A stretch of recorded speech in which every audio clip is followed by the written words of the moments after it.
اور اس کے ساتھ ساتھ یہ انتہائی اہم مسئلہ بھی اپنے ذہن میں رکھیں، بعض جگہوں میں یہ دیکھا جاتا ہے خصوصاً دیہاتی علاقوں میں کہ وہ سحری کے وقت آذان فجر تک کھاتے رہتے ہیں۔ بعض وقت لوگوں کو یہ دیکھا جاتا ہے کہ جب فجر کا آذان شروع ہو جاتا ہے تو وہ گلاس اٹھا لیتے ہیں اور اٹھا کر پانی پی لیتے ہیں۔ تو یاد رکھیں، اس حوالے سے یہ انتہائی اہم بات اپنے ذہن میں رکھیں کہ سحری کا وقت وہ صبح صادق تک ہے۔ جیسے ہی صبح صادق شروع ہو جائے تو اس وقت سحری کا وقت ختم ہو جاتا ہے اور فجر کا وقت شروع ہو جاتا ہے۔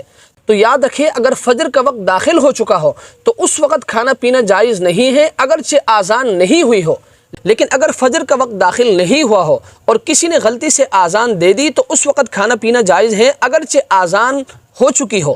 تو یاد رکھیں، اصل مدار وہ وقت پر ہے، اور یاد رکھیں آذان عام طور پر اس وقت دی جاتی ہے جب فجر کا وقت داخل ہو چکا ہو۔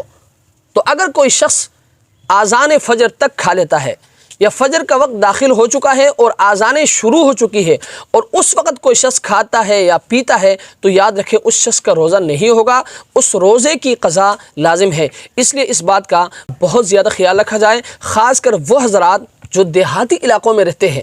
میں خاص طور پر علماء سے بھی گزارش کروں گا کہ آپ نے بھی اپنے مساجد میں اس مسئلے کو بیان کرنا ہے اور لوگوں کو بتانا ہے تاکہ لوگوں کا روزہ خراب نہ ہو۔ اللہ